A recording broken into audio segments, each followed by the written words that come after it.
still find it funny. In the past 10 years, there has not been a single multiplayer game that won Game of the Year, except for one. Oh, you mean nominated? No, yeah, I think there has been a couple nominated, but there's only been one that has won it. Right. That being Overwatch.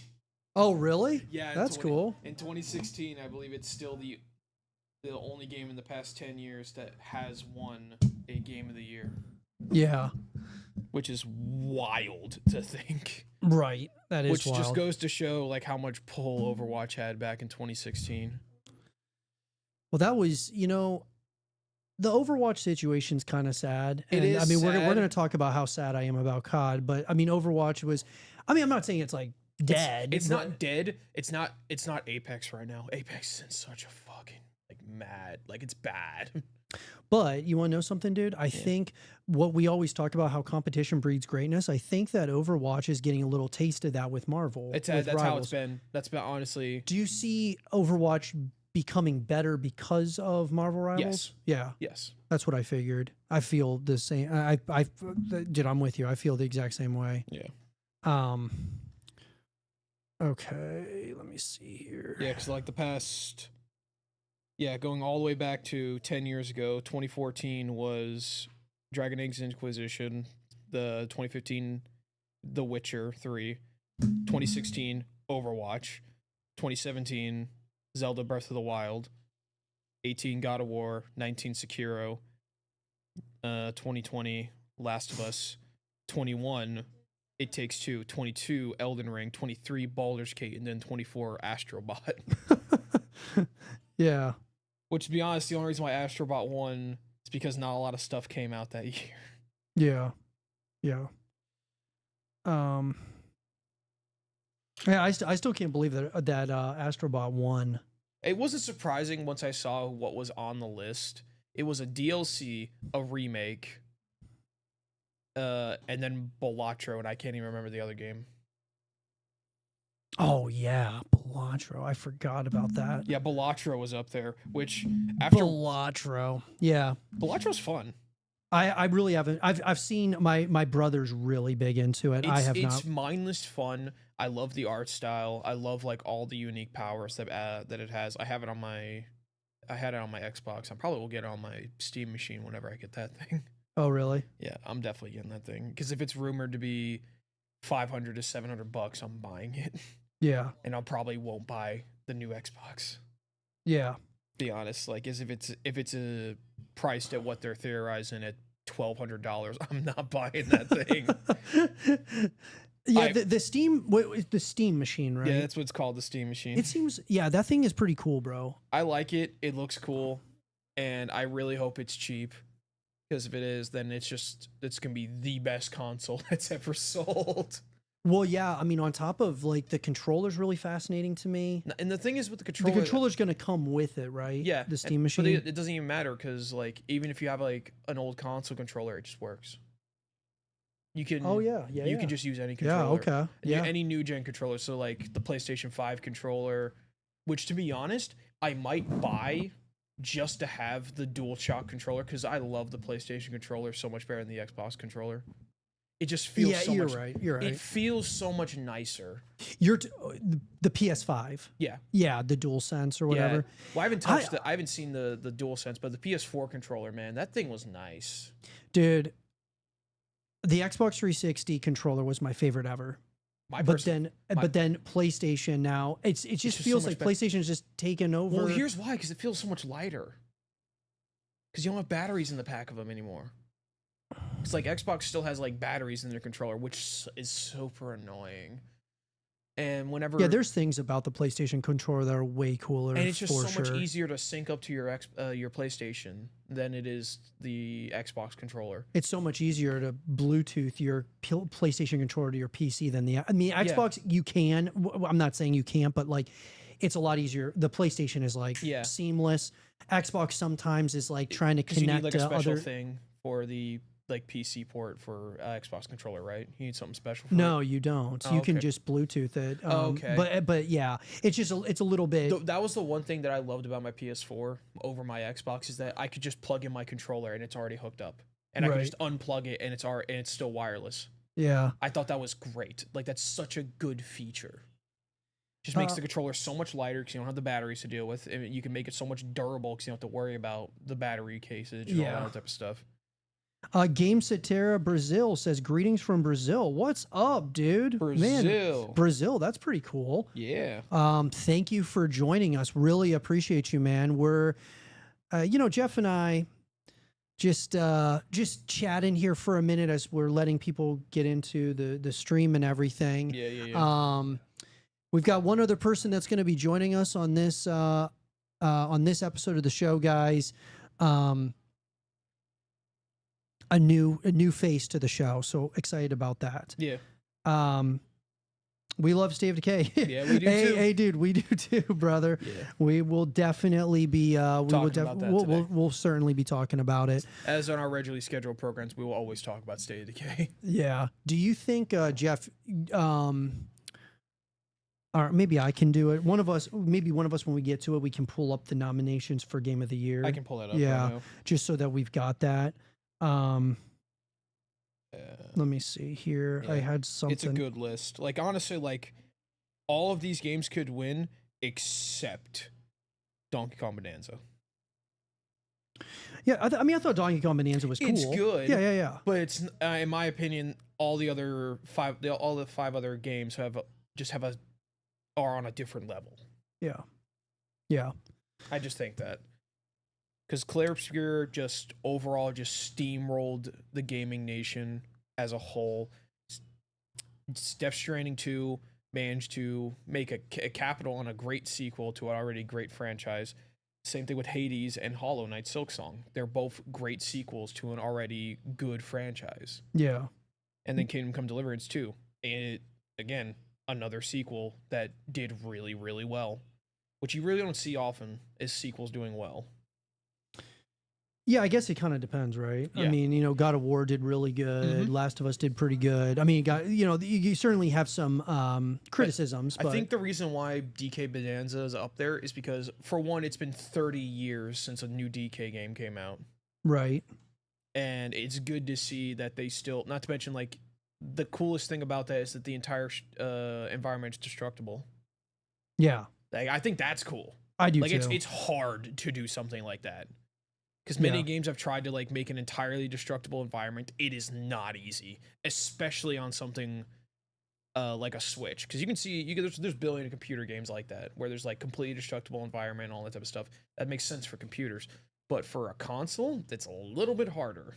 Yeah. I would, bro. I think that there might need to be a riot if DK somehow won. If it Can wins, you imagine? It's rigged. I'm sorry. Yeah. Because in my opinion, I think Clair Obscur is just gonna sweep. Yeah.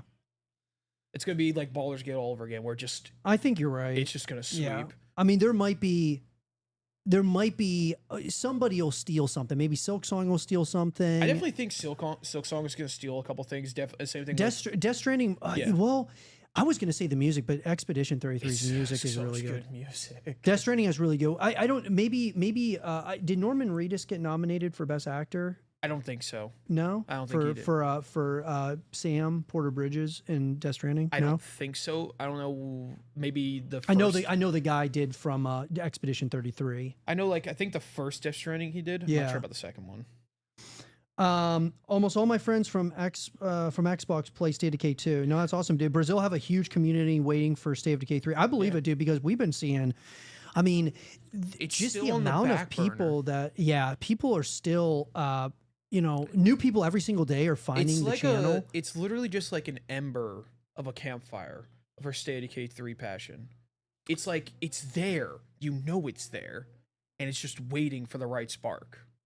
Yeah. Well, we've got some new stuff that just got kind of revealed here recently to us. But let me grab a drink really quick, Jeff, and then we'll get started here.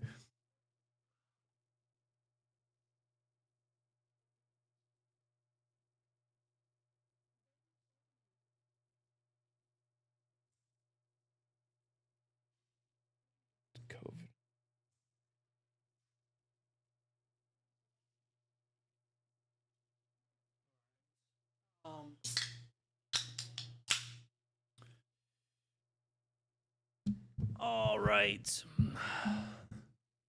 Yeah. Fair warning, I'm not going to have a lot of energy this time around, as I usually bring. No, you're good, dude. Well, you have a long day? No, it's just I haven't slept. Oh, really? Mm-hmm. What? Got maybe like an hour nap in, but that's better than nothing. What, playing too much Call of Duty? No. Playing too much Arc Raiders. Oh, really? Yeah. You started playing that? Yeah, it's a lot of fun. Is it? Yeah, it's a lot of fun. Do you think that... Well, you saw the asinine things that Shroud said about Arc. Yeah. It's... or I should say against Expedition. Yeah, it's all right. I mean, you're entitled to have an opinion, but in my opinion, you shouldn't tell people to vote for based off your opinion. Yeah. Like, that's just how I feel. Like, vote what you want. I don't care. It's your opinion. It's your decision. You vote which game you think should win. And I think Arc Raiders did get nominated for something. I don't remember what, though. I didn't watch the full live stream. I just like kind of skipped through it just to see what categories or what games got. I didn't really pay attention to a lot of them. Yeah. Just saw Claire Obscure a lot on there. Not Claire Obscure, Expedition 33. I just saw a bunch of stuff like that. I was like, yep, this game's going to sweep again. There's going to be another sweeps game. Yeah. I think there's things about like Arc Raiders, at least I personally haven't played it yet, but there's been things about it that are really, that seem pretty cool. I mean, I'm glad that it's, and the reason why I feel like Shroud is kind of saying that is because he wants another multiplayer game to win. Well, he's big into shooters, right? Yes, he wants another shooter up there. He wants a shooter up there, and so I get it, but it's like, dude, I mean, you gotta be realistic here. In my opinion, the only game that actually had a shot of being a shooter, if up there, is probably Battlefield 6. I just think Battlefield 6 is just so much leagues above the other shooters that came out this year. Yeah. Yeah. But don't be wrong, Arc Raiders is fun. Like, I'm not going to deny that fact. I do love, like, the gunplay is good. Like, really good. It feels good. Yeah. The guns themselves, I do like a lot of them. My personal favorite being the Anvil, which is a hand cannon that just shreds. Really? Yeah. Great for PvP, great for PvE. And that's something you've always got to prep for, is both PvE and PvP. Because, like, you may have a lot of penetrating power for arcs, because they have their own special category of damage. Yeah, you'll be able to penetrate that armor, but how are you going to handle against somebody who's firing bullets faster than you? Yeah. You always got to prep. Not to mention, each of the arcs has, like, their own little weakness that they have, like a little crack in their armor that you could exploit in your own way. Yeah. I do like that. There's a bunch of different guns. I guarantee I haven't seen them all. All the arcs feel very cool. I like a lot of them, especially the Leaper. It's just like this spider robot thing that can jump over buildings and pounce on you. Yeah. And don't even get me started with some of the big boys like the Matriarch and the Queen. They're big. They are big. Yeah. Well, it seems. I mean, I'm gonna give it a try at some point. Yeah, that's a good game. Yeah, it looks good. Then, not to mention, like, the devs themselves have been very, not very cautious, but very careful about what they do with the game, and they're very in tune with their community. Yeah. I think that's a very good thing that they have. Oh, that's awesome, dude. Yeah, I'm excited to give it a try. Yeah, What's up, bro? How are you, dude? All right. See you, man. You want to take a seat right over here? Yeah. This is Jeff. Jeff, this is John. What's up, man? How's it going, bro? All right. Yeah. Yeah, we were just kind of, we were just talking. Yeah, we're just talking. Yeah, we haven't actually officially started yet. So, okay, your mic is here. You can move this or adjust it however you want. Okay. Okay. So how's it going, dude? All right, just kind of worked all day. Yeah, I know that feeling. Yep. No, for sure. Well, my shift starts at 5 a.m. and ends at 1 o'clock. Yeah, I know night shift's really bad. Yeah. So 5 sounds really fun. My old night shift job was worse. I started at 10 o'clock at night and I didn't leave till noon. Till noon. Yeah, that's not a joke. It was awful. Don't pull a 12 to 14 hour shift ever. It is awful. You want to die after the week, and the day off, you just spend your entire day sleeping. Yeah. Oh, I'm with you, dude. It's some long hours, brother. Yeah, man. I'm happy those days are over for me. Yeah. Been sticking with the 8-hour shift, and I freaking love it. So, John, the camera's there. Nice. So, we're gonna get started here. We got people jumping into the chat and stuff. Nice. Yeah. So we'll get started. What's up, guys? It is Zero here, bringing you all a brand new episode of Horror Theory. Welcome, everyone, to Horror Theory, the best horror gaming related show here on YouTube. And I'm super excited about our episode here today. We've got a lot of stuff to talk about, so let's get into it. You got the usual suspects. Yours truly, Zero. Jeff J the K 0518. What's up, bro? What's up, man? How's everybody doing today? Dude, outstanding, bro. Yeah. I think it's been it's already been like the beginning of one of those weeks, dude. It's Tuesday, bro. Man, I already had my weekend off, so I'm just prepped for the long haul this week. The long haul, yeah. Yeah. So we've got a new face on the show. John, what's up, brother? How are you? All right. Just hanging in there. Yeah. So, I think one of the things that we do every time that we get, a new guest onto the show or whatever is, kind of like a 60 seconds of fame. I mean, the first thing would be, in relation to Zero Dark, how you heard about Zero Dark, and if there's like a couple of things that you want to tell everybody, like about yourself, like a game that you're into, where you're from, stuff like that. The floor is yours for 60 seconds, bro. 60 seconds. 60 seconds. I mean, obviously, I'm wearing a Pokemon shirt. Huge into that. Kirby, Mega Man. Those are my main 3 games. Nice. Obsessed with Deltarune.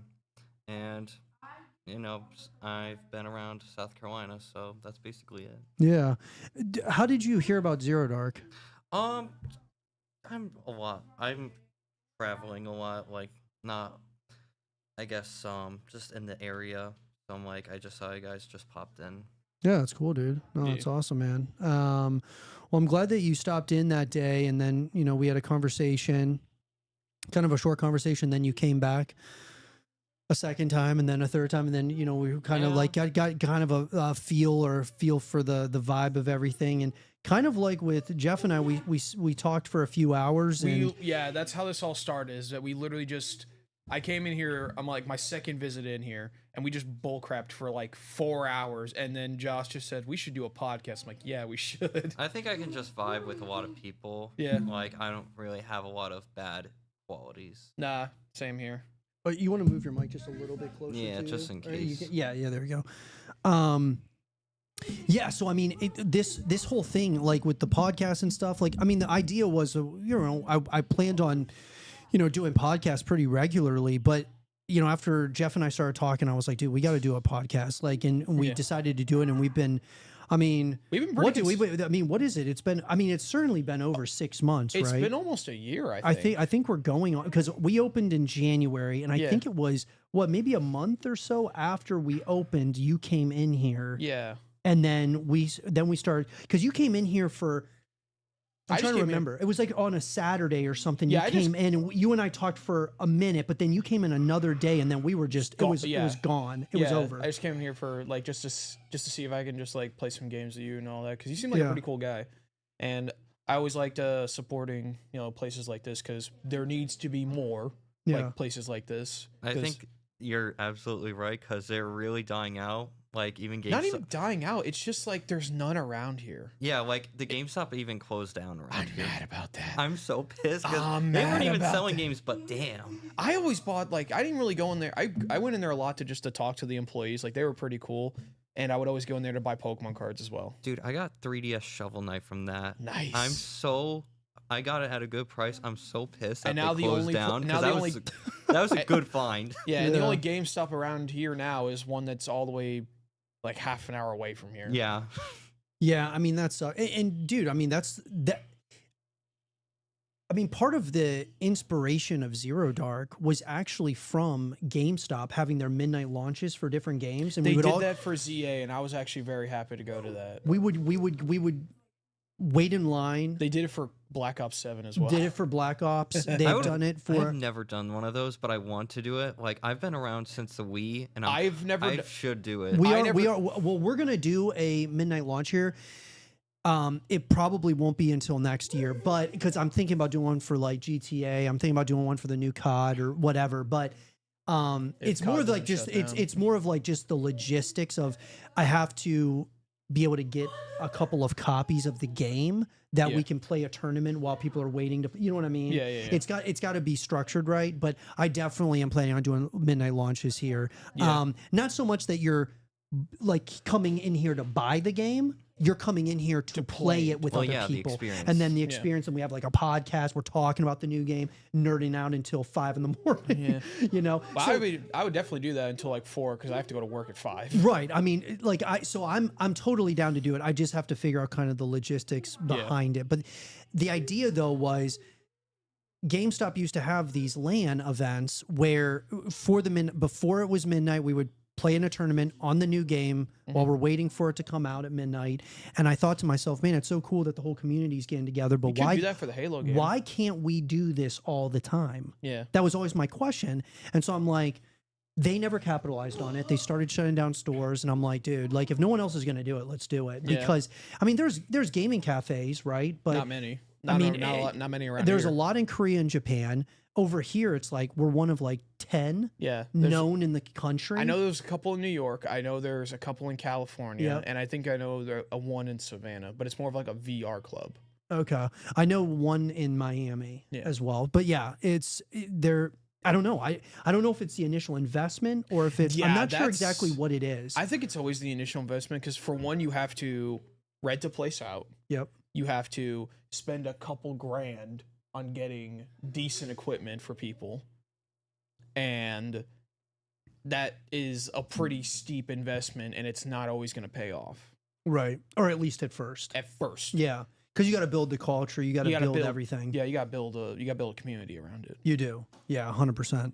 But well, speaking of that, so we are doing and we're dude, I mean we're gonna be talking about Call of Duty Black Ops 7 here in a minute, but I did want to say Zero Dark is going to be having a Black Ops 7 2v2 tournament. Jeff and I got to play a little bit of some 2v2. Right. We got smoked the first game, but then we actually came back and did absolutely awesome. It's all right. It's all right. It's all right. Game's all right. Yeah. I'm excited about just to see like the competition for a 2v2 tournament with Black Ops 7. The other thing I thought was really cool, I didn't even know about this, guys, but I had someone come into Zero Dark and they were like, Josh, like, congratulations, you guys are up for nominations for Best of Bluffton. That's cool. And I was like, really? Like, what's the Best of Bluffton? And it was like it goes through the Bluffton Sun. I went on there, and we are up for 4 nominations for different categories. You didn't think they would tell you?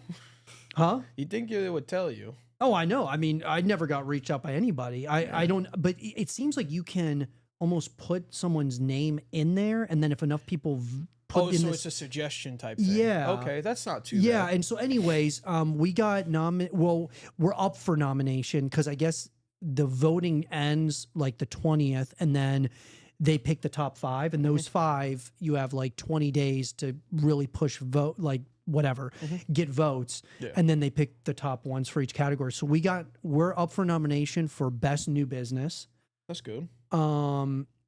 Best place for kids to have fun, best photographer, best event venue.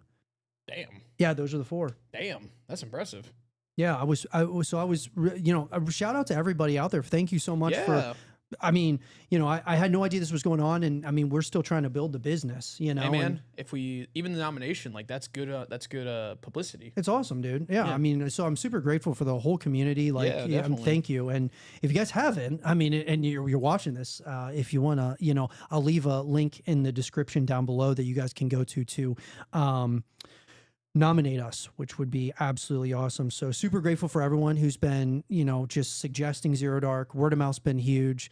Just truly grateful for each and every one of you. Let's grind. All right.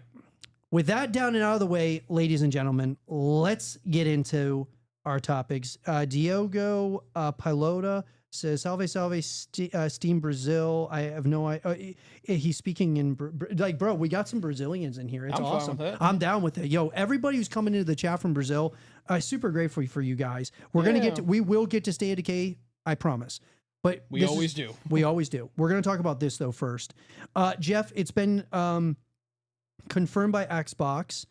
And we kind of known this for a little while. Mm-hmm. And John, I don't know like your history with this game specifically, but Gears of War E-Day has been got confirmed for 2026 from Xbox, and we kind of knew that. Yeah. But I got a question because I've been getting questions on my channel about this because with the issues happening, and we're going to get to Call of Duty here shortly, but with some of the issues going on with Xbox, obviously. Do you think that they're going to be able to stick with a 2026 release date for Gears of War, especially seeing as how Gears of War Reloaded it's already dead. It's dead. Yeah. What do you think? Well, I still think E-Day is going to do good because it's what people would like, especially a lot of the old Gears heads.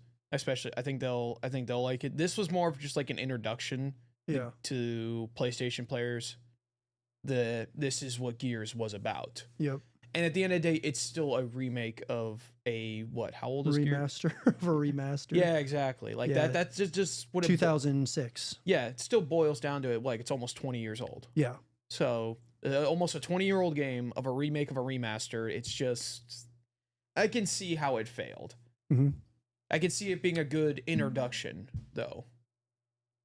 Yeah. Do you think it sticks to a 2026 release, though? Yes. Okay. Yes. Or if it's early 2026, because you still want to avoid the end of the month now. Or the end of the, you mean like GTA end of the year. And Call of Duty and whatever else is coming out at the end of the year? I'll be honest, if I would not be surprised if Call of Duty goes bankrupt. Well, I mean, that would mean Xbox is going bankrupt. But what I will say that Call of Duty is probably going to move. Maybe. Or they're going to take a year off, which would be wild. We're going to get to that. That would be good. That would be really good because they do it like yearly, man. It's like one after the other. We're going to need to, we'll take a break. You don't need a new COD every year. Yeah, we're going to talk about that. John, have you ever played Gears of War? I have not, but I do know like some of the stuff going on with Xbox, like you know, $12,000 Xbox, and then like they have layoffs sometimes. I will definitely affect some things from the sounds of it, like their games, and then they're like saying TikTok is their competitor or something on Twitter. I know I saw it somewhere, but it's like I think there's going to be a variety of factors that affect them, definitely for sure. But I can see 26 because it's Gears of War. Yeah, it's Gears. Plus, this game's been cooking for a minute. It has been. It's been cooking, and has it been in development hell or? No, it's just been in development. Yeah, no. It's been in a. It was announced 2 years ago? Yes. Yeah, yep. E-Day was announced like 2 years ago, so they brought out Reloaded this year in August. I wouldn't be surprised if they get like maybe like a few months for a delay, but like it could definitely be in 26 or like stay on schedule. I can see either way. What's their they said they're releasing what in March? Well, no, they're just saying 2026. They're releasing it. So we'll probably get something at the Game Awards because that's coming around soon. That's coming around in either February. Game Awards. I mean, there's been a lot of talk that you know how the Outer Worlds 2 was the direct of the Xbox Game Showcase in the summer. They're saying that Gears of War E-Day will be the direct. That's fine. So apparently that's when so if that's true, that means that leads us, typically the Xbox Game Showcase is June, which would mean it's going to come summer or maybe early fall. You just got to be careful with, you got to be careful with GTA, and you got, let's just say Call of Duty. Honestly, at this point, people aren't excited for GTA 6 anymore. Dude, it's going to be so big, this is the third though. delay. Yeah, it's been pushed back like constantly. Like I don't know what they're trying to plan, if they're trying to like get a better release date. Apparently, from what they've been saying, is that the reason why it keeps getting delayed is that they want to make sure that they create the perfect product that they're trying to achieve, like exactly to their vision. And the problem with that is when you give nothing in return, aka no trailer, no game. Nothing. Gameplay, you're just letting the hype die, and you're pissing people off with just, guess what? a month before the game comes out, oh look, it's not coming out this month. It's coming out in now November. Right. Well, Vandalism says, I wonder what happened to Fable 2. Well, Fable, there was a report that came out that Fable is going to be getting a massive update at the Dev Direct in January. So honestly, what I would do if I was in Xbox shoes for Fable is I would remake or remaster the old Fable games, because you can still play the original Fable games on a 1, which is cool. But I got a feeling people would like to just play those games again. Do you think they release the remaster before Fable, the new Fable comes out, or do you think the new Fable comes out next year? I think release the remaster of Fable first, because you get an introduction to a bunch of new fans. Because Fable's been around for 20 years. And it's been on Xbox. Now you talk PlayStation. Yeah. I wouldn't mind. It'd be a good idea for them. Yeah, I'm not sure how. Yeah, so I'm not really sure exactly what. I mean, I just know that there's been that report that came out that it's going to get a massive update at the Dev Direct. That's good, which is cool. Yeah, that's good. Anyways, also, if anybody from Bethesda is listening, or Obsidian, for the love of God, make a Fallout New Vegas remake, please. I beg of you. I want to play that game with new graphics. Just do what you did with Oblivion, please. I'm going to tell you guys what, when it comes to Gears of War E-Day, I'm worried about. I'm not really worried about Gears of War E-Day not hitting its release date. I'm more worried just about Xbox as a whole. I'm gonna be honest, it all depends. What could potentially transpire from these major issues that are happening right now. Yeah, Xbox is kind of like in a fire hole right now. But specifically for E-Day, as long as nothing really outstanding, groundbreaking new comes out around that time, I think it will do fine. Yeah, I think so. I think so too. I do believe that it will be the biggest Gears ever. I believe that, especially now that it's going to PlayStation. Yeah. But I have no doubt it will do well. I do. Yeah, I agree. But the question, I don't think it's going to be groundbreaking, but I think it's going to do well. Yeah, I agree. It's too mature of a game, I feel. Well, I guess GTA is as well, but GTA is all types of bad. But I mean, I guess just Gears is it's a certain audience that is going to be playing that. But yes, definitely. The question is for all of you: what do you guys think with everything that's going on with Xbox currently? Do you think that this will change the release date for not just Gears of War E-Day, but for other Xbox IPs? Drop down in the comment section down below. Let us know your thoughts. Vandalism says the mods for New Vegas is crazy. Yes. I haven't played. Are they? Oh my God, yes. Bro, I have not played them. Let me tell you something. There's these two guys. They're ex-military. They have been playing Fallout New Vegas for I think 4 years, and it's all one playthrough, and it's over 300 episodes long because they keep doing modded stuff. Mod communities are just crazy. Oh man. Yeah, they go all out. Never doubt the modding community, and that's why I'm excited for the Steam machine. Because I'm thinking of making a ROM hack. I won't say what it is, but if it's whatever's on your shirt, Mario prepare Galaxy, to get sued. what is it? You said modding. Yeah, and it's just every community that mods, it's crazy, and it's full of passion. That's why I love Baldur's Gate's mod community. It's great. Baldur's Gate mod community is amazing.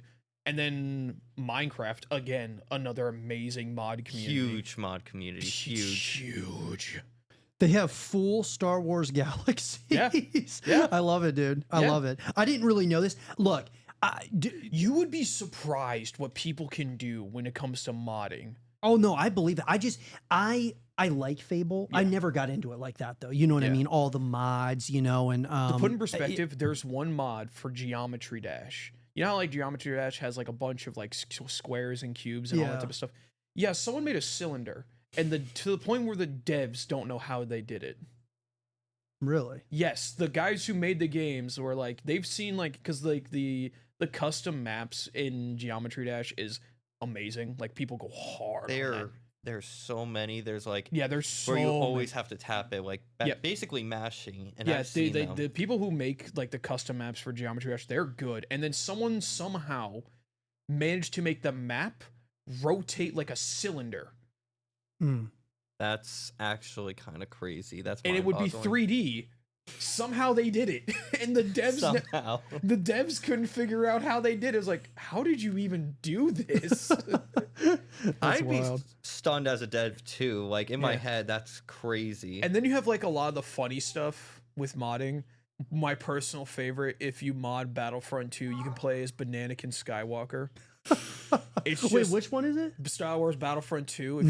If you modded a certain way, which you, first of all, when it comes to modding EA games, you have to be very careful, especially their online games, because if you mod the wrong thing at the right interval, you will be perma-banned so fast. But if you're careful, you can play as Spider-Man, Master Chief, Bananakin Skywalker. That's hilarious. Which is just a banana with Anakin's face on it. I love it, dude. Mods are great. And then if you want to go even further in the modding community, Left 4 Dead has the best modding community. That's cool. Call of Duty's got a decent one too for Black Ops 3. I just never, like, I got into the only time that we really got into mods on Call of Duty was like for trick shotting, like going like where you could like go under the map or above the map and you're doing crazy trick shots. A lot of the modding for Black Ops 3 goes into zombies. Like people put people put a lot of effort into modded Zombies 3 maps. Yeah. Which is cool. I love it. And same thing with World of War. Like people modded the hell out of World of War zombies. Yeah, but then there was a lot that see the only issue that comes with that is the hacking, because then you get people who are like, you know what I'm saying, they're botting up to top prestige or they're unlocking everything, and like that's why EA is very, and then it's like the leaderboard for the top like 500 people in the world is all it's all botted. That's why EA is very like protective about modding certain things. Like they are very careful about it. Yeah, there are certain games that just are okay with a lot of client side mods. Like appearance mods, like some like skin mods basically. Like a lot of companies are okay with that to the point where they're kind of promoting it, but they still are very strict against cheats. Yeah. For example, Dead by Daylight has a decent mod community. Nothing too crazy, like nothing skin mods or whatever, but like a lot of the perk icons can be like different. They'll have like perk icons will be different colors or different shapes or whatever. Yeah. Nothing too crazy. No, for sure. Well, speaking about Call of Duty, guys, this next topic, oh man, this is gonna be painful, but I better sit up for this one because man, I got something to say about this, bro. Jeff, you and I, we sat in these same spots when we were watching the Xbox Game Showcase of 2025. And at the very end of the Xbox Game Showcase of 2025 was a trailer that we were wondering, is this Halo? Yeah. Is this Mass Effect? We didn't know what it was. Is this a Stranger Things trailer? No, it's Call of Duty Black Ops 7. And I told you, like, dude, you guys can watch the tape. Yeah, you can just see the straight confusion on our faces and the awestruck of why. We straight up, I said on record that it was the worst Call of Duty trailer I have ever witnessed, observed. Yeah. All of it. Yeah. And now, I did say at the time that doesn't mean that the game's going to be bad. It's just that was an awful trailer. And we got more like trailers. The second trailer was better. Yeah. Multiplayer trailer was like, okay, like maybe this will be okay. Zombies trailer was good. Zombies trailer was good. And so it was like, okay, like, I mean, it felt like, you know, maybe a Battlefield 1 versus Infinite Warfare situation again. And then the game releases. And I am going to tell you guys right now that the Call of Duty Black Ops 7, and guys, I've been a massive, you can ask Jeff, you can ask anybody, I'm a massive Call of Duty fan. Yeah.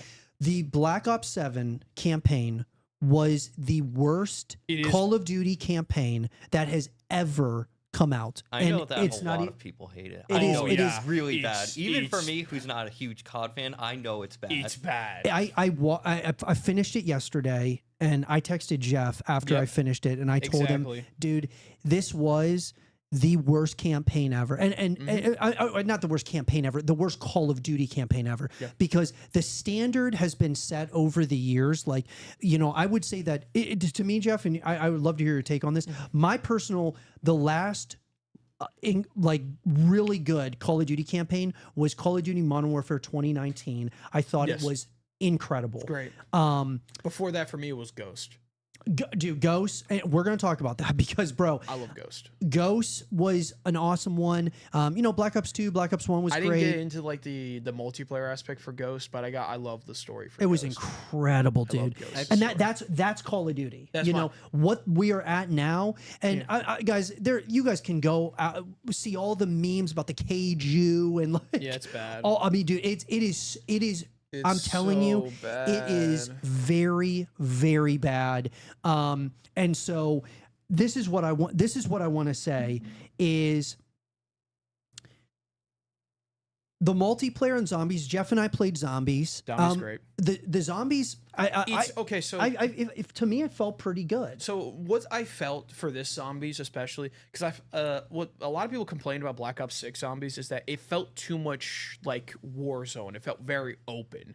This one still has like that same open feeling, but it also has the small confined loopable areas that Zombies is known for.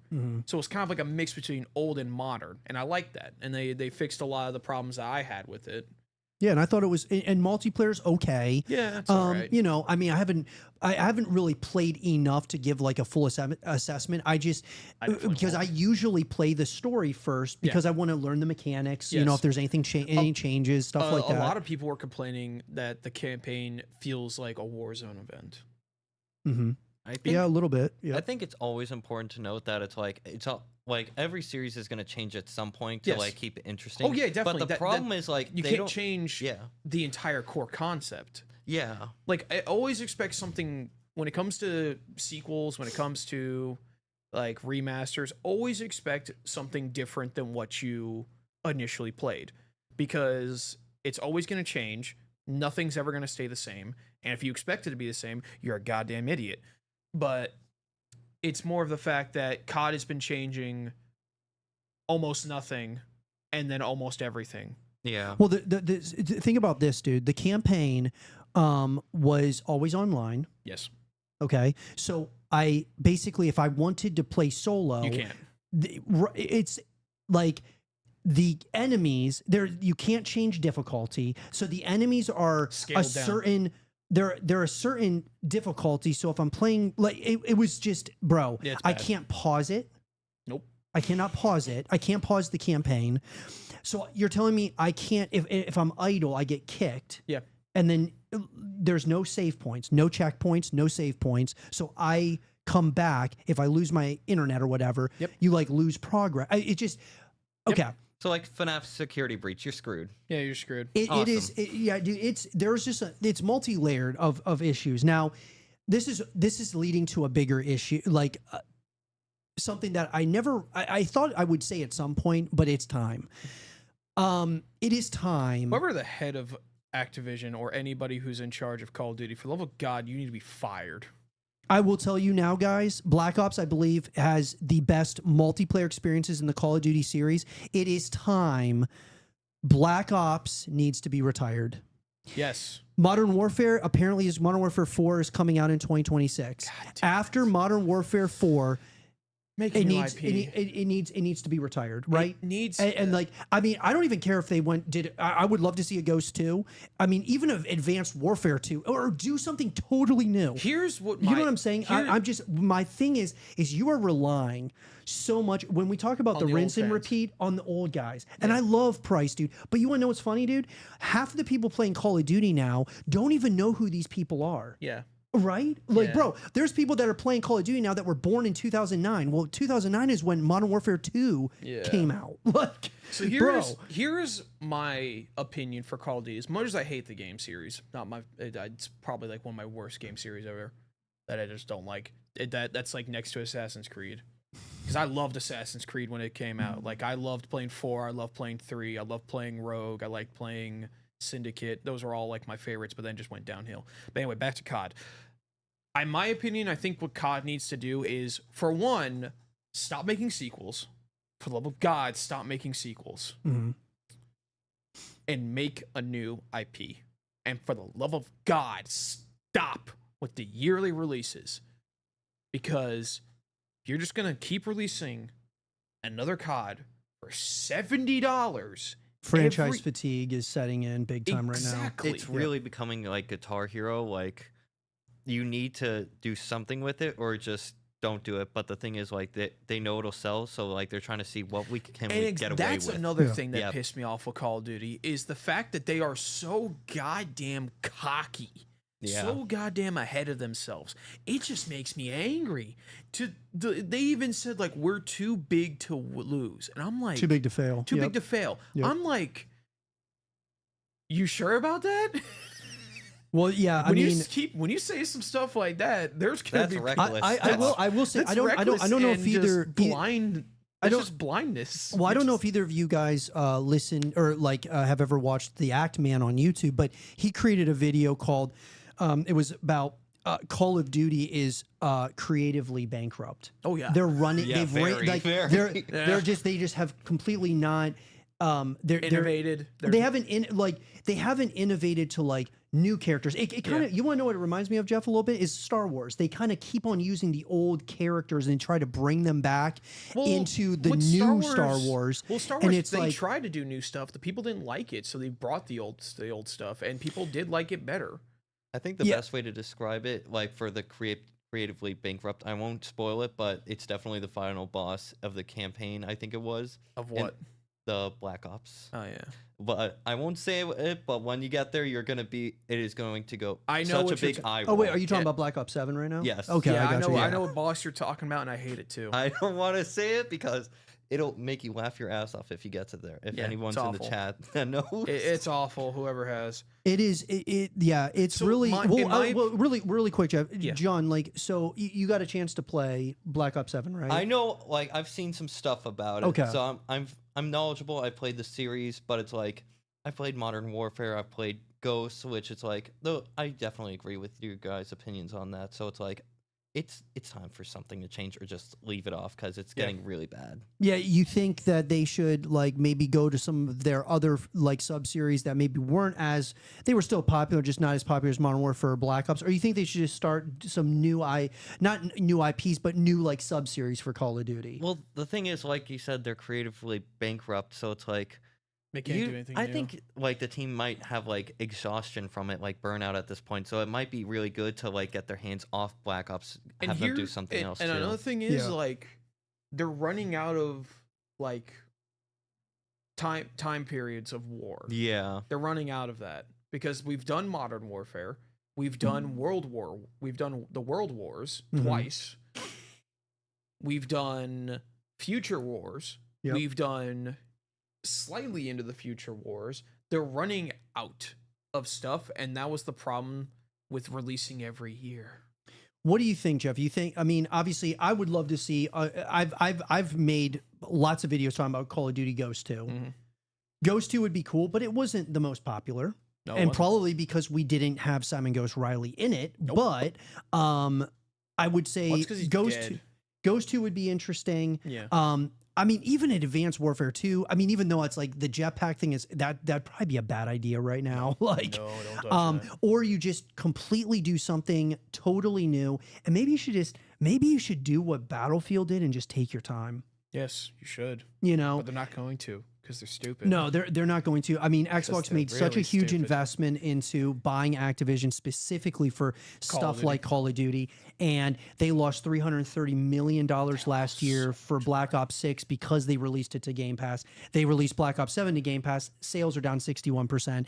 It's a nightmare even if scenario it's on Game right Pass, now. I'm not going to download it because my storage can't take it. It's definitely like one of those cases. Like, it's one thing to like make hustle, like keep releasing it, but then to be blind about the problems it's causing, that's a big red flag. Yeah, to be blind of your failures is very ignorant. Here's what I will say. There is something I am going to say that I think is important that we keep into context is it a stretch to say, okay, yo, we fucked up, but could we see, and guys, I just hear me out. Could we see something where Activision, or I really should say like Treyarch, Infinity Ward, Raven are like, okay, guys, look, the campaign, we're getting destroyed on the campaign. There's not much we can do to salvage it.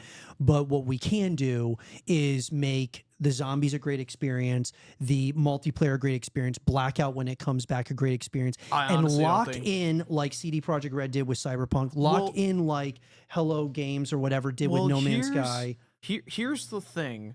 They tried to focus solely on multiplayer and just abandon story. In Black Ops 4. Yes. Yeah. And that didn't work. It did not. No, because granted, I will give them props. Well, Blackout was pretty cool. Blackout was pretty cool. And I'll give credit where credit was due. They did something different. They tried something different. They did. But the problem with that is that a lot of people like Call of Duty for the campaign. I agree. Like a lot of people like Call of Duty campaigns. Like they're good. Like I think campaign in general is like a good thing to have because it gives the game a lot of playability. Not to mention it gives some like background about the game's history. Which is good. Like that's good to have. Yeah. I agree with you guys.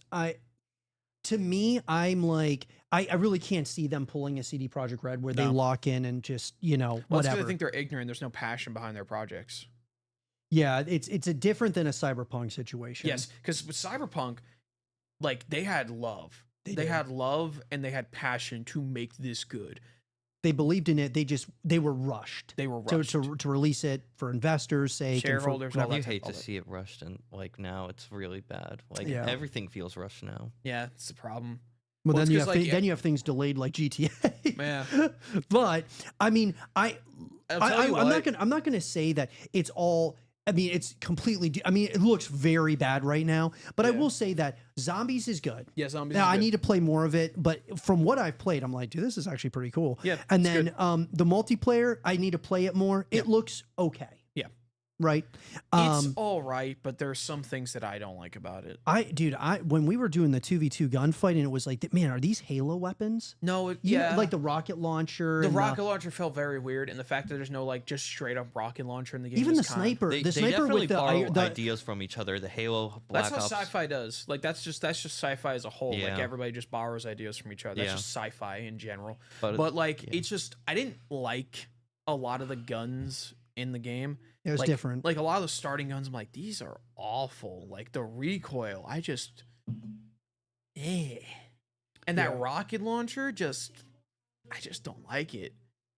I did nail a guy with it though, but it was nice. Like it's just snipers are pretty cool. Snipers are pretty good. The one with the iron sights, that's like it's all right. That was really weird. That's fine for me because I prefer iron sights. Yeah. And the wall bouncing, I mean, that I really didn't. I haven't really wall bounced much at all. Yeah, that's something I didn't really do much either, except for like traversing.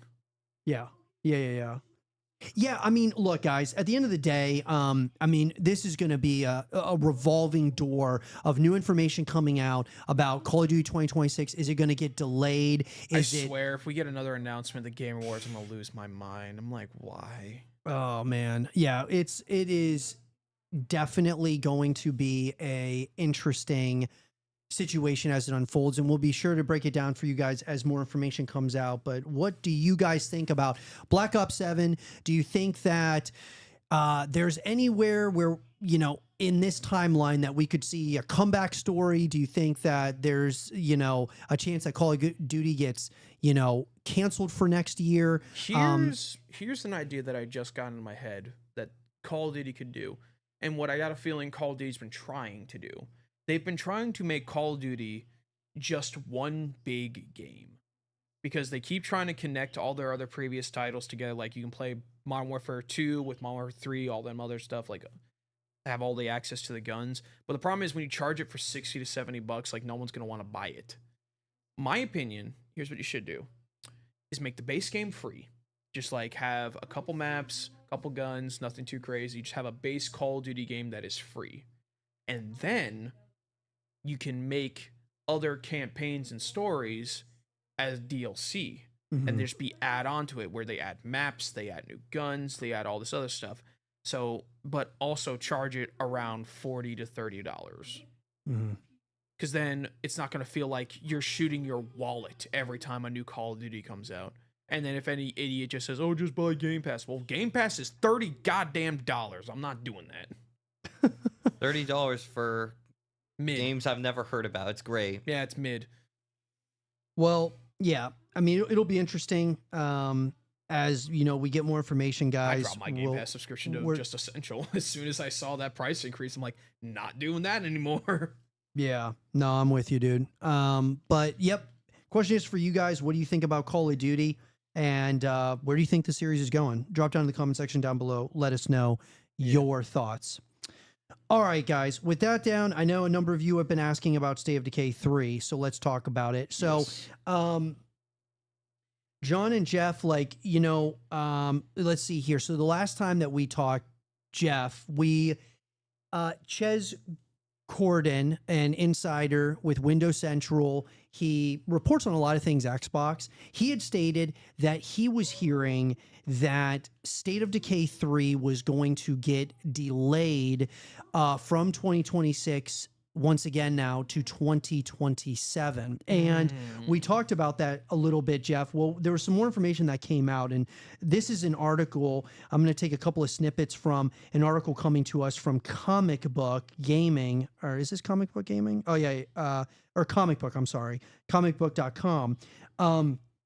It says here that Corden revealed that some people were asking if the game was canceled or if it was getting delayed or whatever. And he had mentioned that more than likely they're aiming for it to get released in 2027. Now, what's interesting about this is, from the sounds of it, this is because Xbox actually decided to dump additional investment into the game, though Corden does not make this claim specifically, but rather simply notes it has received additional investment.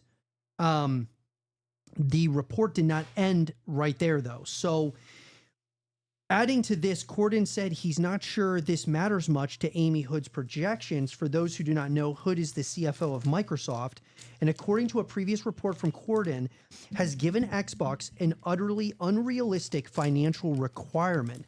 If this is the case, the implication is that more Xbox games will be canceled and studios shuttered as a result. Considering how troubled of a development State of Decay 3 has seemingly had, you would not be surprised if it and its developer Undead Labs are under Microsoft's microscope right now. Now, it's gotten additional investment and is considered a hero project, but I don't know if that matters much to Amy Hood's projections, says Corden specifically. She clearly doesn't care what damage canceling games does to Xbox. Oh, yeah, it hurts. So, okay. Even worse when you cancel a studio. Oh, bro. Well, so basically what he's saying here is that State of Decay is not canceled. It's delayed to 2027 because they were giving Undead Labs additional investment. Now, on paper, that sounds good, but it's like you just gave them additional investment, which may make them not cancel the game or whatever. But especially, one of the things we were just talking about, COD. What are the ramifications if COD really? I mean, they're talking 61% sales slump from last year's Black Ops 6, which means that they're going to lose more than $330 million on Black Ops 7 because they lost $330 million on Black Ops 6. And we're talking about a 61%, just sales are down 61% right now. So I don't know, dude. Is State of Decay, I mean, because originally you and I, Jeff, we were talking about, State of Decay, they've got not just Undead Labs working on it. They got the Coalition from Gears of War working on it. They got Obsidian from Grounded and from the Outer Worlds working on it as well. So they got all hands on deck. Yeah. And now we're talking about additional investment. But now this Call of Duty thing just happened. Yeah. So the question is Amy Hood, which obviously Amy Hood, we don't know what's going on behind the scenes at Xbox, but from everything that we're hearing, they're canceling projects that have been in development for years. Perfect Dark's reboot. Yep. Everwild. Everwild was in development for 10 years. It's nuts. And Xbox finally just closed it. It's like, so it's mind-boggling. Like, a lot of this is Xbox's fault because they invested so heavily into these different studios, and they're taking a while to get the, whatever.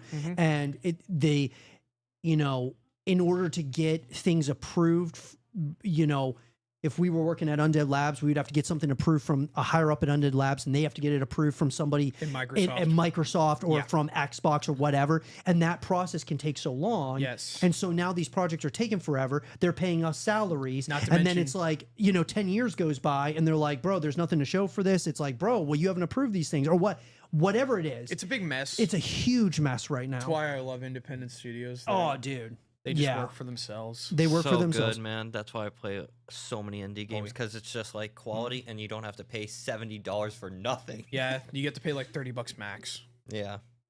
It's great, man. Yeah, it's great. Yeah. I got Deltarune for $25, best investment of my life. You can get like a bunch of Shovel Knight games for a good price. Like, indie games are it right now, man. That's what I've been on. Cuphead, another really good one. Yeah, that one's so good. Yeah, I just like...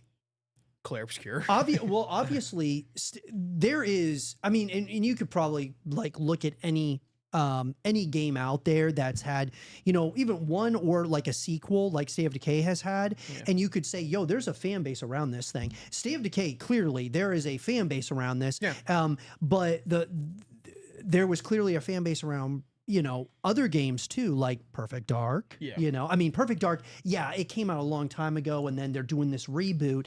But I don't know, guys. I'm getting now that we saw. I mean, we're going to see the official numbers from Call of Duty Black Ops 7, but I think a lot of things are riding on Black Ops 7 because if it's an abysmal failure, Microsoft is gonna, they might pull funding from Xbox, or like, you know what I'm saying? Honestly, if they do that, that's incredibly stupid. At this point, they need to stop focusing so hard on Call of Duty and actually put the money where it needs to go in other studios.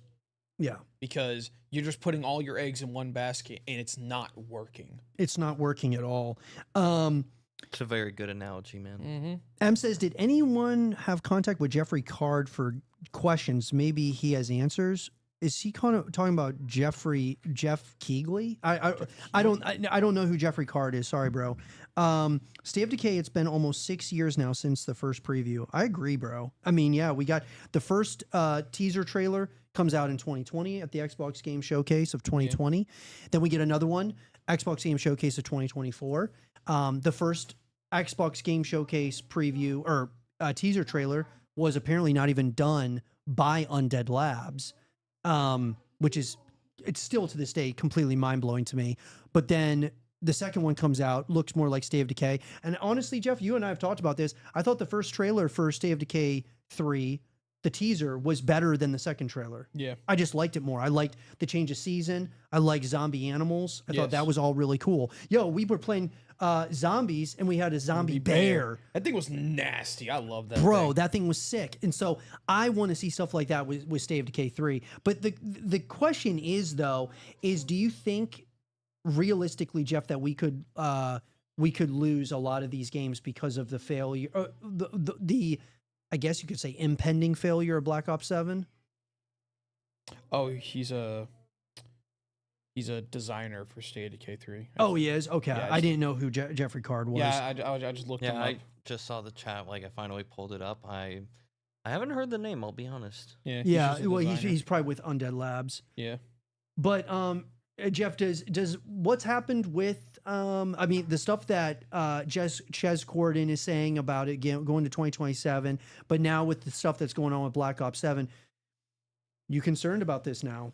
A little bit, because if Microsoft is stupid, which at this point it's entirely possible, they might just start shutting down studios just to save money, which would be incredibly stupid. I mean, it's not impossible given it's their not track impossible. record. They did the same thing with Hi-Fi Rush, which was incredibly freaking dumb. but I just hope that they, instead of taking out their losses on their smaller studios, that they focus on why their big studio failed. Instead of, yeah, you're right, dude, because imagine they shut down Undead Labs, the Coalition, Obsidian, and they move them all to Call of Duty, all into Activision. Imagine that, dude. They would never shut down Obsidian. That would no, they shouldn't. They would never. If they do, there goes all love and respect for. Yeah, anything. I mean, it'd be, yeah. I mean, the Coalition just had a miss with Gears of War Reloaded, but I mean, the Gears community would be so upset. Yeah. State of Decay's community would be so upset. John, what do you think about? Have you ever played State of Decay?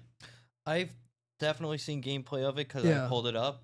I forget who I was watching it from, but it's definitely like an interesting game. Yeah, played it. It's.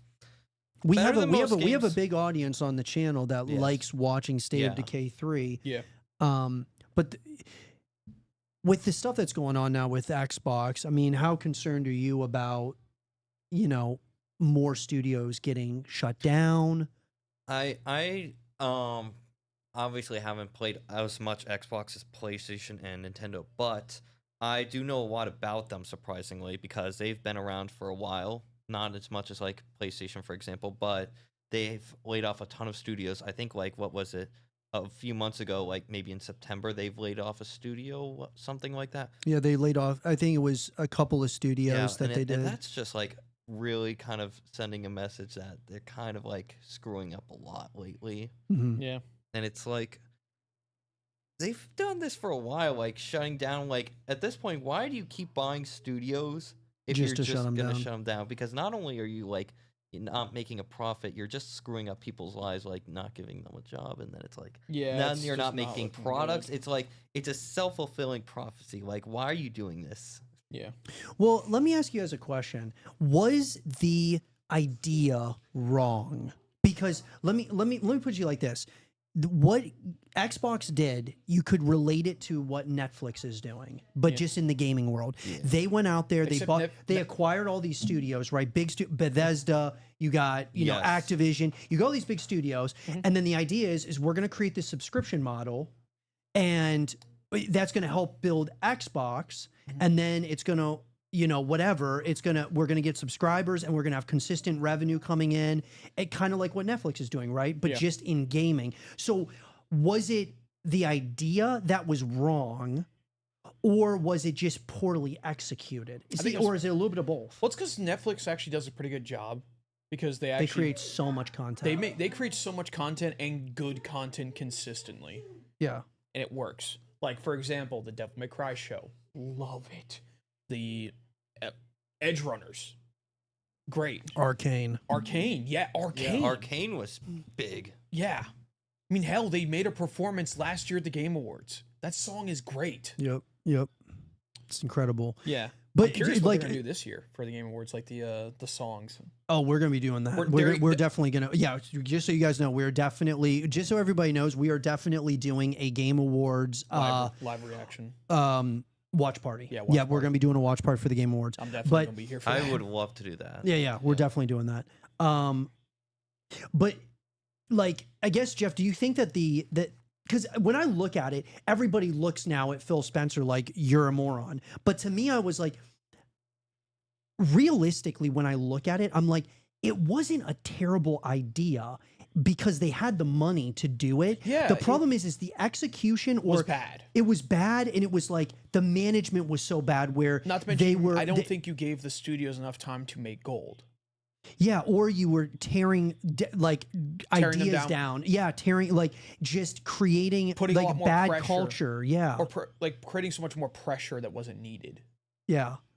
Because they realistically, with all dude, we saw so many games that got just announced, and it's like, but bro, where's all these other games? Where's State of Decay 3? Where's Fable? Where's Perfect Dark? Where's all these different games? And then they're announcing Clockwork Revolution. That game was good. Don't hate on that. I like how that looks. No, but bro, I'm not saying it was bad. I'm saying you're announcing more shit before releasing the shit that you announced years ago. That's true. You see what I'm saying? Quality. I'm just yes. You're like, when's Clockwork coming out? Clockwork looks great. Come out, I think it said 2027.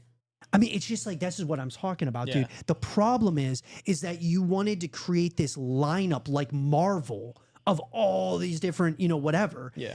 And you're not delivering. Yeah. Right. That's a big thing. I don't know. What do you think about it, John? Do you think that it was like an The only overextension, thing that or speaking of Clockwork, I think the only reason why Clockwork will get released, it's because it's being made by Bethesda. I believe so. wait, what was it? Clockwork, I believe, is being made by either Bethesda or an Obsidian. I cannot remember which one. I don't think it was Bethesda. Let me double check. Let me check Clockwork because I'm kind of unfamiliar with it. But John, do you think that the idea of Xbox Game Pass was a good idea, or do you think it was just like poor execution? What do you think? Like, because State of Decay 3 is supposedly coming to Xbox Game Pass day one, similar to what happened with Black Ops 7 and stuff. Like, do you think that Game Pass could get like shut down? So here's the thing. I think subscription services are like fair to call them modern because it's like we all know that one person who doesn't even have the game discs in their cases. And it's like, it's very convenient. And it's like you have access to a bunch of games. And it's like, who wants to deal with the clutter? Like, you got to get shelves. You got to make sure that, because I have like game cases, there's just like a random dent in them. Like, it's very convenient. And I can say the same with movies. The problem is definitely like, more than anything, it's like what did you say? Like the way they planned it. $30?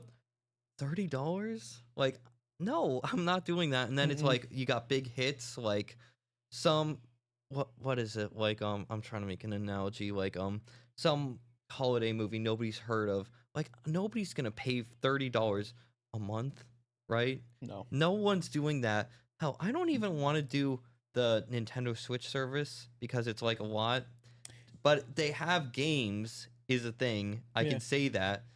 I don't know like a lot of games on the Game Pass, and I think that's why. Well, no, I mean, I will say, dude, I believe that Xbox Game Pass is the best subscription in gaming. Probably, like, I do believe it is the best because you've got games coming all over to it. The problem is somewhere there's a disconnect because how are you releasing games day one on Game Pass, but you lost $330 million on Black Ops 6? Yeah. Like, how is that happening? Like, I'm thinking about it, I'm like, okay, so you, even at, what was it, Jeff? It was $20 a month, right? Or $60 for 3 months. No, it was for Game Pass Ultimate, it was Game Pass all it was for $20 a month. Yeah, which is fair because you get games on day one, you get the online subscription, you get all this other perks, all these other deals, all these other sales. You get all that stuff for $20 a month, which in my opinion is fair. I think that's very fair. Or 3 months at 60. Yeah. You guys are probably right because I remember the NSO subscription. That's like $60 for the premium or whatever it was. And then you had Game Pass Essentials, which was just, not to mention with Game Pass Ultimate, you got like access to EA. Not EA. You got Ubisoft Plus with it as well. Yeah. Which was cool. It was a nice little bonus. Right. But I just don't, like, I guess what I'm saying, Jeff, is even when it was at $20, they released Black Ops 6 to Game Pass day one. How did you lose? Let's just say a bunch of people played Black Ops 6 on Game Pass for 1 month. That's still $20, right? But you lost $330 million. How does that make sense? Like, even if you played for 2 months, that's $40 in Game Pass subscription. Well, because like, this is where it's not, because I know Black Ops 6 was what, $70? Yes. Or $80? Okay. Yeah. That's the thing for me. It's like, I just don't know, how are you losing this kind of money? Well, that's because like anybody who gets Game Pass Ultimate just played Black Ops 6 that way. They didn't pay for the actual game. No, I know, but like, how much is going towards the game from a Game Pass subscription? See, that's where I'm interested to know. That's where I'm interested too. Is that just going into Xbox is like they're going into their bank account and then they distribute it? Interesting, because it's not the same as movies. Like, the movies are just done, but like the games are like live service. It's very different, especially like live service games. In concept, it sounds like very easy, but actually doing it, it's very different. Yes. It's super different. The bottom line is this, guys. I think that we agree that State of Decay 3, we have had concern, but now with Black Ops 7, there's definitely more concern. I mean, look, at the end of the day, I don't think Microsoft is pulling the plug on Xbox. I don't know. Maybe they're going to sell Xbox. I don't know. Sell it to the Saudi Arabian government. Oh, my. Bro, that would be... that would be a hell of a thing to happen. Yeah. Oh, my God. Yeah, Saudi Arabia owns all of gaming. Yeah, EA's already been bought out by them for being the most sold product ever. And who knows what that's going to do? Who knows what they're going to do to EA? Well, the first thing they did is made it private. EA is now a private company. Right. I'm just saying the games. Yes. What are you going to do with the games? It's touch and go, like I said before. Yep. I don't know what we'll just kind of wait. We'll wait until they see what they do. But the question is for you guys: what do you guys think about the? Looks like the inevitable delay of State of Decay 3, and with the recent issues happening with Xbox, Call of Duty, and all that stuff, is this making you even more concerned about State of Decay 3 and its potential release in 2027 or potential cancellation?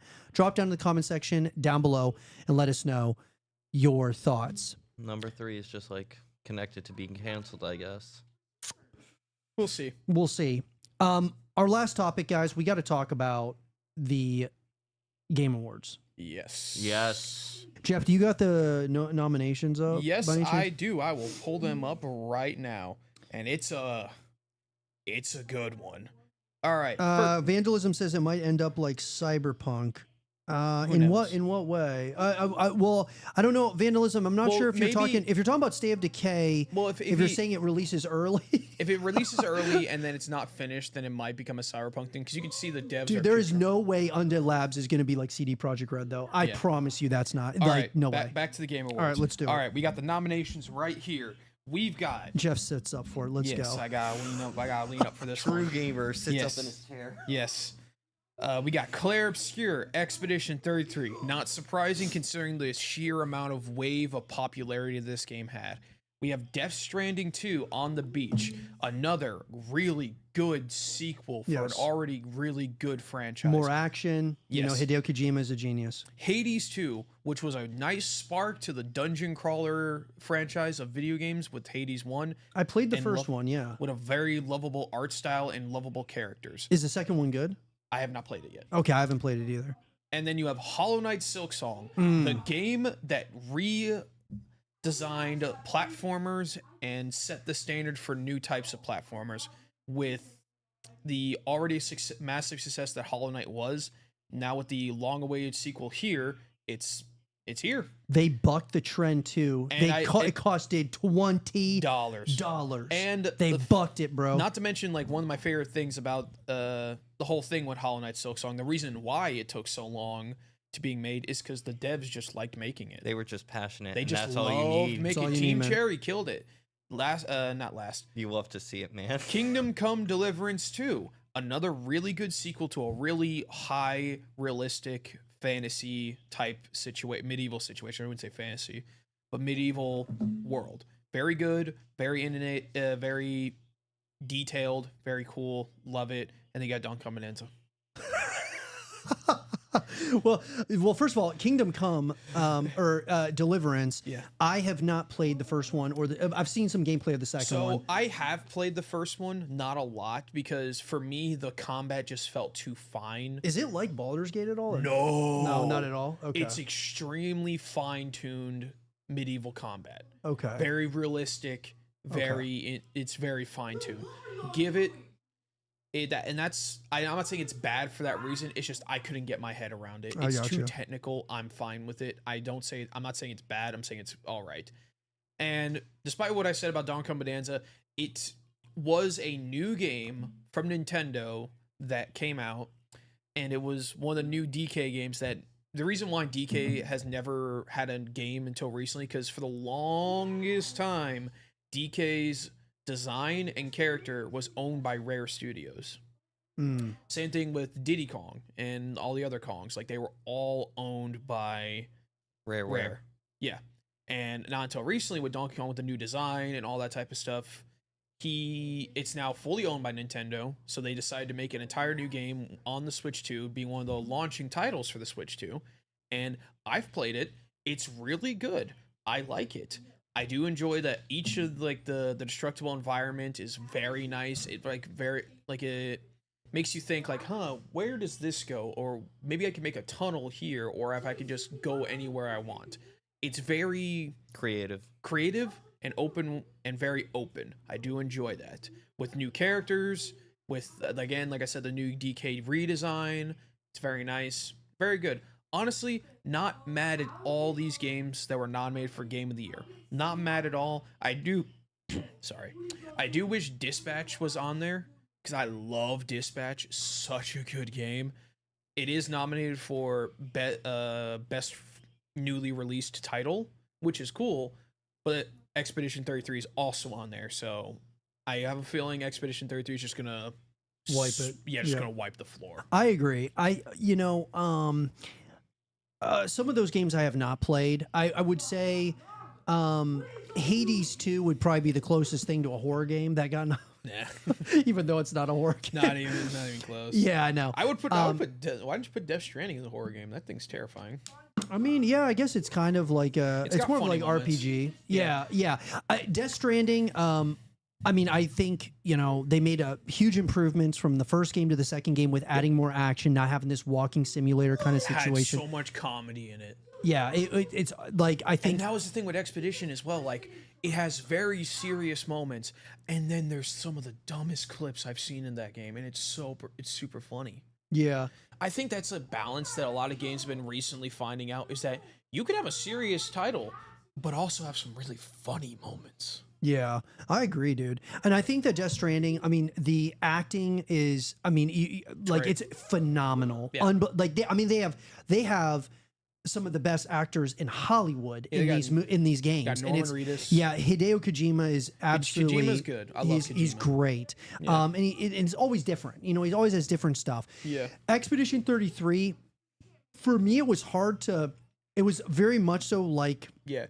At first, it was like Pokemon. It was like dueling and stuff like that. And so it took me a little while to kind of like understand. But I get it. I get why people love this game. The best way to describe it is it's very similar to Persona's fighting style, where you kind of have like a squad of people on the field at once, and they all have different effects, different typings, all that other type of stuff. Pokemon's just more one-on-one, but it's very similar to Persona, and that's why I like it.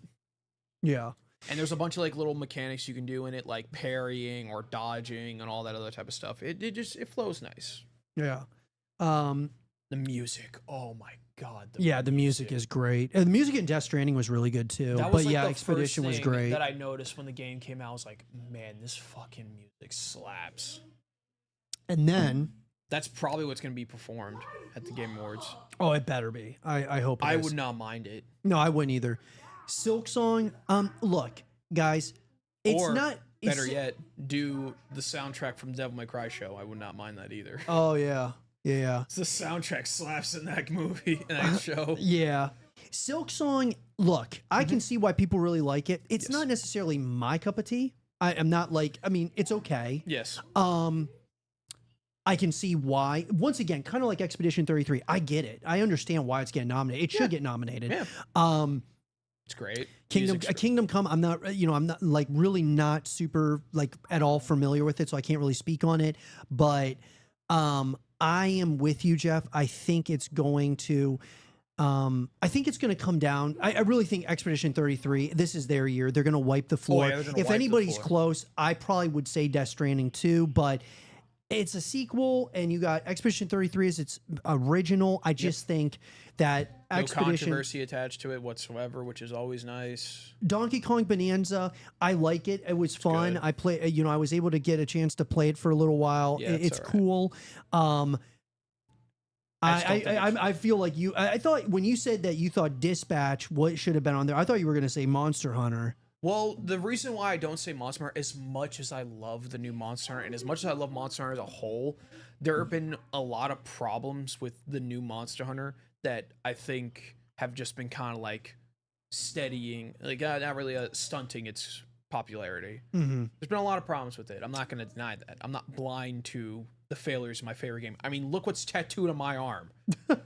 That game has had its rough patches, and even in recent years, it's had its extreme rough patches, but I will I will stand on business as a diehard Monster Hunter fan, a diehard Ark fan. I still need to get a Monster Hunter tattoo, but it's just that's my reasoning why. Yeah, and that's coming from someone who loves the franchise, loves the game itself, and is willing to say it doesn't deserve the spot. Yeah. Just because I like the game doesn't mean I think it deserves the spot. Right. No, I'm with you totally. John, you the Game Awards, the Game of the Year nominations and award. Have you played any of the games that got nominated? So you said DK, Bonanza, and Silksong? Yes. Silksong, Expedition 33, Death Stranding 2, Hades 2, Kingdom Come Deliverance. Mm-hmm. And those are the 6? Okay. I think definitely the other ones that you've talked about, like Hades, all those, they might get it. I think they might deserve it too. I think that's the thing. All these games deserve it. Yeah, all of them. It's not like last year where we had two new games on there. What won it last year? Astrobot. Oh yeah, Astrobot. That's right. Because it was Astrobot. What else got nominated? It was Astrobot, Shadow of the Erdtree, which was wild. You had. Yeah, but a DLC shouldn't win. Exactly. That was I think what made it lose is that the matter of fact is it's a DLC. It shouldn't even got nominated. It shouldn't even got nominated. Right. It's an add-on. I'm yes. like, yeah. Okay, what that's out of touch. Great. It's a big enough add-on to be considered a new game, but at the end of the day, it's just a nominee. I'm gonna pull up the last year's nominees. Yeah. I will say, I do have like stuff to say about DK Bonanza and Silksong 2. I've played a little bit of Hollow Knight, and I've seen a lot about Silksong. It's like, from what I can gather, like Silksong's really hard. It's not gonna like hold your hand, and I love it for that. Yep. It looks really fun. Like you said, it has a lot of passion, and I think that's what a lot of games need nowadays. Because it's like we said with Black Ops 7, like. The boss fight at the end of the game really says a lot, and then they're using AI art, and I think that's just like it goes to show they sold. It crashed the Nintendo eShop, I think, like a lot of things because of how many people were interested in Silksong by itself, and it's $20. Compare that, you're getting like $70 games like DK Bonanza and all the AAA stuff. Like, is that really necessary? You need $70 games, so that's a contestant to like. Yeah. Everything that's Game of the Year. I think that's a really solid contender. Last year's nominees were Metaphor, which was a cool game. It was a new Atlas title, the guys who make Persona. Yeah. It was a brand new IP, brand new title. I enjoyed it. I thought it was very cool, very innovative. Still felt like it was made by the people who made Persona. Very cool. Liked it. You had Astrobot, which won. Then you had Black Myth Wukong, which I was surprised that the new one looks cool. The new one looks good. I'm excited about that. You had Final Fantasy VII Rebirth, which is a remake.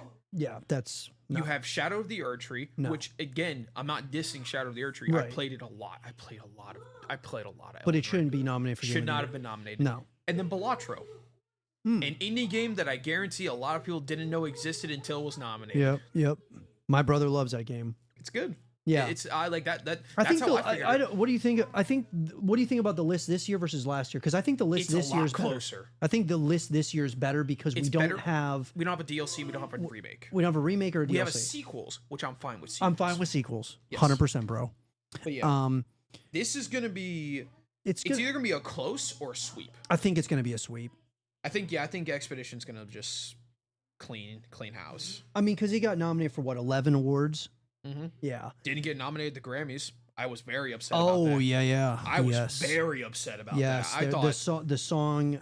What was the song called? I don't know what it was. But I forget. But the Grammys didn't nominate Expedition 33 soundtrack, which I thought was wild. But they did. Which one? They did. What was the game? Wasn't there a game that they did? They did. It was Helldivers.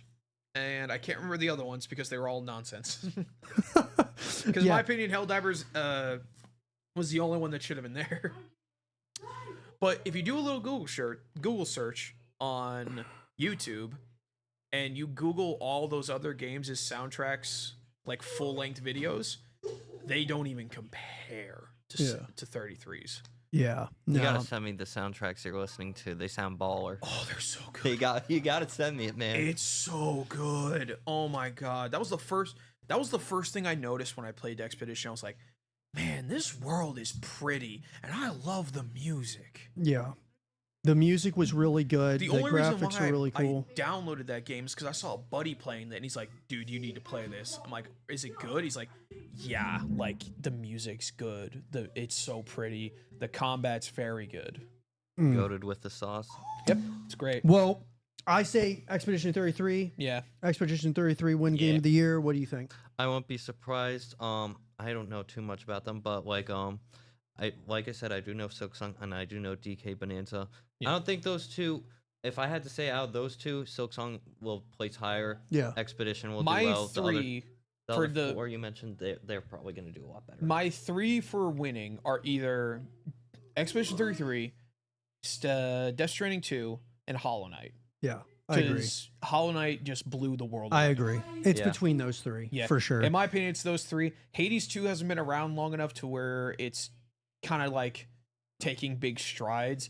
DK Bonanza, with the whole controversy with Nintendo, that's going to turn away a lot of voters. Mm-hmm.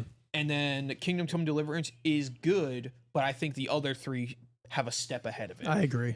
I will say I know it's going to lose, but I think DK Bonanza, it doesn't do enough to like being game of the year. Like it's definitely like it's great game. It's a great game, but like even as a Nintendo fan, it's like I haven't even gotten the game because it's like, do I really need this? Because it's like it doesn't really make my eyes pop. Like, wow, this is something new.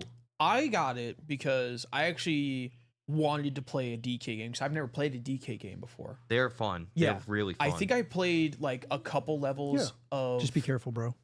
I think I did remember playing a couple levels of like Donkey Kong Country Returns, all that type of stuff, with like a buddy of mine. Have you played Tropical Freeze? No. That one is like a game to play. It is so creative. I'd argue almost more than Bonanza, but like you were saying. And then I was like, oh, I've never played a DK game before, and I was completely surprised to see it. And one of my favorite YouTubers who does a lot of Pokemon content is a massive DK fan. So I was just like, you know what? I'll give it a shot. I'll give it a fair shot. And it was pretty good. I enjoyed it so far. I think I'm almost done with it. And the thing is with the main problem I have with Nintendo now is their prices. Yes. The games themselves have been good, but I just don't think they've been justifying the prices quite yet. I did get ZA. ZA is good. Don't get me wrong.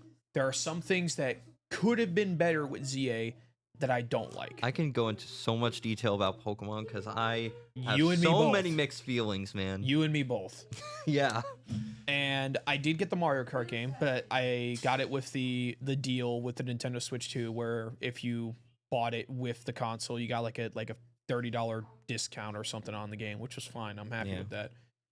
And then I've downloaded a couple other games on my Switch 2. First of all, the Switch 2, good console. Not going to deny that. It's a good console. But just, I don't know. I just hate to see one of my favorite game companies get corrupted by greed.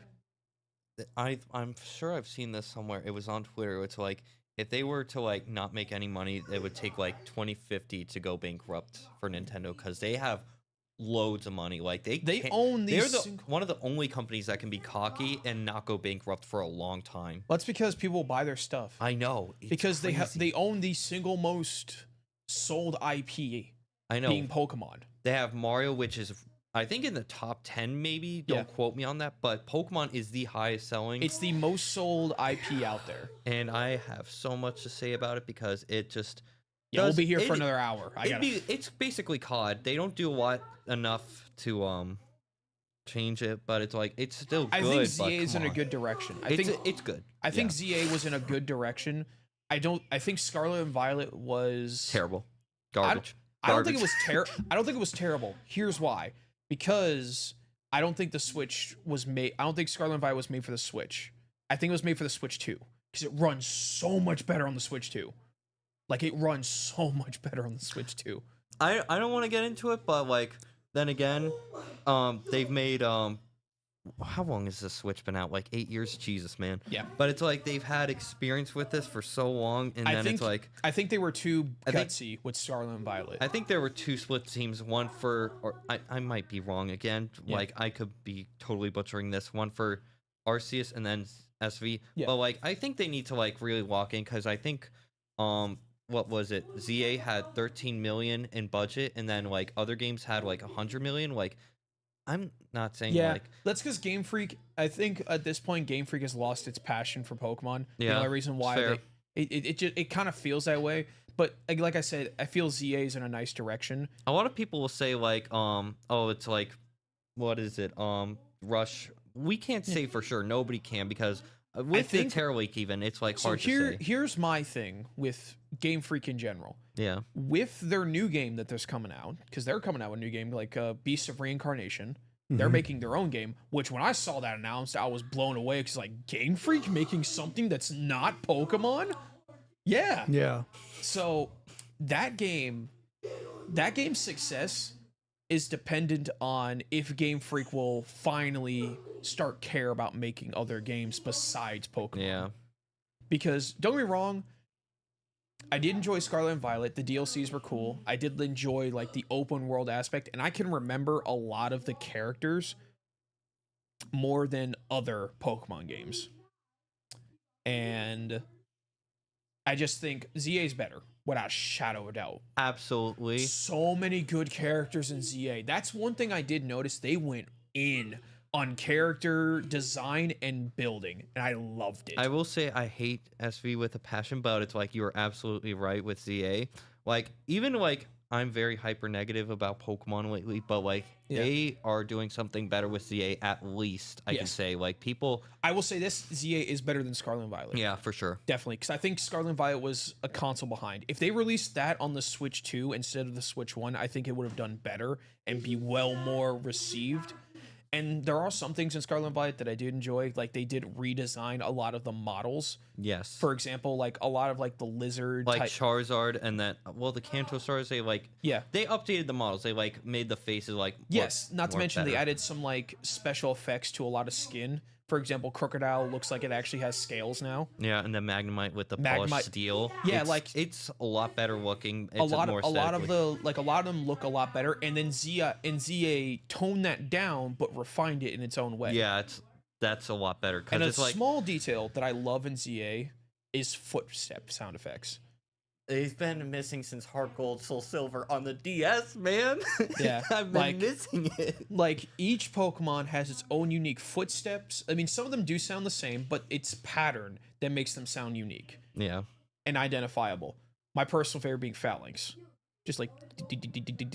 I can get ZA for free. It's just like, I'm kind of hesitant because like rewards points are where it worked, but like... Yeah, it's definitely looking a lot better. I just don't have that spark yet to go out and get a Pokemon. Unlike I'm excited for the the popular games like 33. I do think a lot of the megas are really cool. Yes, a lot of the new ones are really cool. I like them a lot. And same thing with some of the new megas that were announced with the DLC coming out at the end of the year. Mega Starmie sucks. Mega Starmie, I think it's hilarious. If you read no, I think it's hilarious because the immediate thought I had was when the original SpongeBob movie with Patrick with the leggings. Yeah, that was my exact thought, and I was like, "Oh my god, I'm starting to grow on this thing." I just want it to get freaky. Like, it's an alien starfish. I want it to get freaky. Like, have its arms split out. How it, like, I don't know. Well, do you know why it moves the way it does? Yeah, alien, because it's supposed to be like that. Yeah, but in the Dex, it explains that it's trying to mimic humans, but fails miserably. Yeah. And its ability is kind of been pseudo-revealed being pure power. Yeah, pure power, because they made it, like, terrifying. High attack. That's low-key terrifying. Yes, a lot of the new megas, depending on Pokemon's competitive, is what their abilities are. A lot of the new ones. I already know which one I'm gonna use, being Mega Aggron, because it's a wall. Yes, my goat. I love Mega Aggron. My goat is Pinsir, just choice spin. Yeah. I won't go into too much because I think we talk about Pokemon a lot already. Yeah, we've talked about Pokemon for another... Well, let's... Swords Dance Bull Punch might go sauce combo. Yep.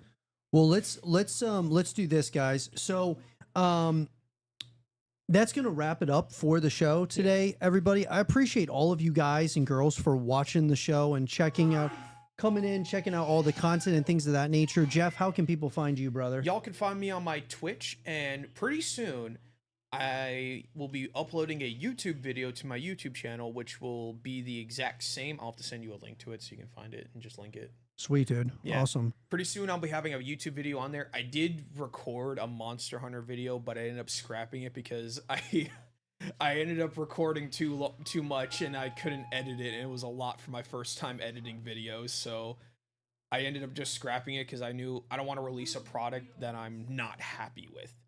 But probably sooner or later, I'm gonna probably make an Arc Raiders video just because it's hot. Yep. And it's hot on like people's watch list, and it's a game that I enjoy, so I'll probably end up doing that. Sweet. Are you still streaming?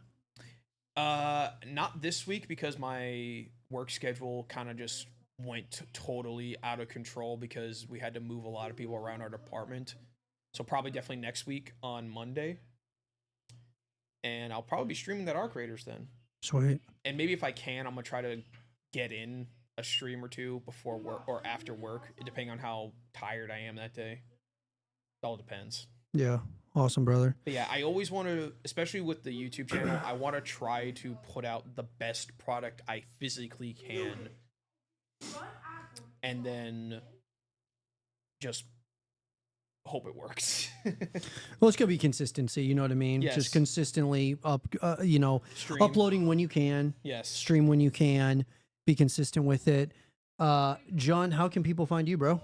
I'm not sure because I haven't done a lot with my YouTube yet. I don't know if I want to reveal it yet because I'm thinking of doing stuff with it, but I'll be here for now, so you guys will definitely see me a little bit. Well, I appreciate you being here, dude. It was awesome having you on the podcast. Yeah, it was nice. And as always, guys, if you guys enjoyed this episode of Horror Theory, make sure that you leave a thumbs up, subscribe if you're new, stay positive, just keep grinding. And as always, I'll see you guys all in the next one.